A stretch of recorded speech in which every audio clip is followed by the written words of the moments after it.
occupying forces. Maybe by that time, sometimes they might ask us, the citizens, especially those back home, to stay indoor for like 1 week or 2 weeks, and that salt can be able to help us sustain, even though if we have no food at home, because whenever you take a pinch of salt and put in your tongue, if you have not eaten, that salt helps your mouth to, I would say it moisturize your mouth, like it makes saliva to come out from your mouth, and when you are swallowing it makes you stay hydrated somehow, you understand? And again, like those days when my mom used to tell me about this Biafran war, because one of my maternal uncle fought in the Biafran war. One of the things they suffered most in the Biafran war is salt.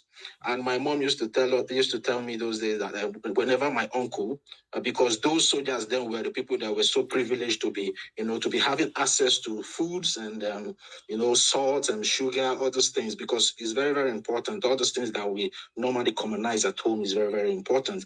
Those times when he's coming, he will pack those salt in his boots, and when he comes home, he will remove his boot and pour those salt down for them to use. And some people, like the neighboring villagers, will start coming to take those salt, to help themselves and stay alive. So it's very important, as we are cultivating our crops, we should also be stockpiling salt, and all those little salt, sugars, all those things is very important, because very, very important. It will come to a stage whereby sometimes in a week or two, there will be an information that nobody should come out.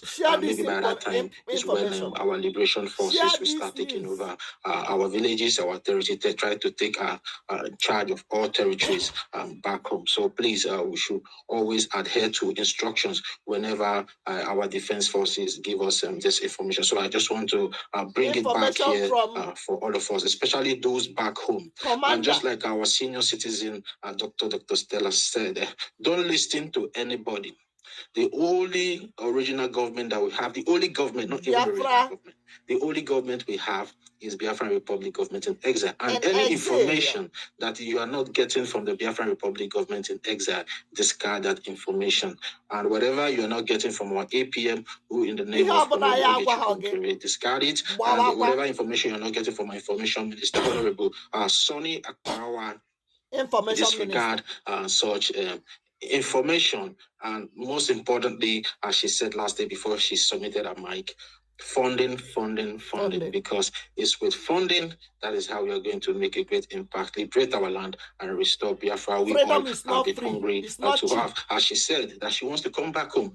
That is how it is for every one of us, because most of us living in diasporas these days are tired. We want to go back home because we don't have that clean air, peaceful atmosphere. At least if we go back home, all those green grass, green leaves, the atmosphere from such environment is different from this toxic environment that we are in diaspora. So that is why we all want to go back. So our life can be prolonged a little before we go to meet our maker. So it's very, very important that we all come out in mass and start funding this our liberation. So thank you very much once again, Dr. Stella. Your presence is highly appreciated and welcome in this space today. Thank you very much, Dr. Go and grab the mic. Go and grab the mic.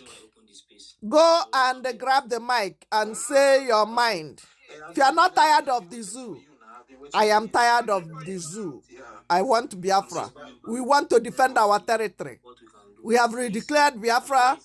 We will defend it with everything in us. Yes. Only Biafra government in exile is your government.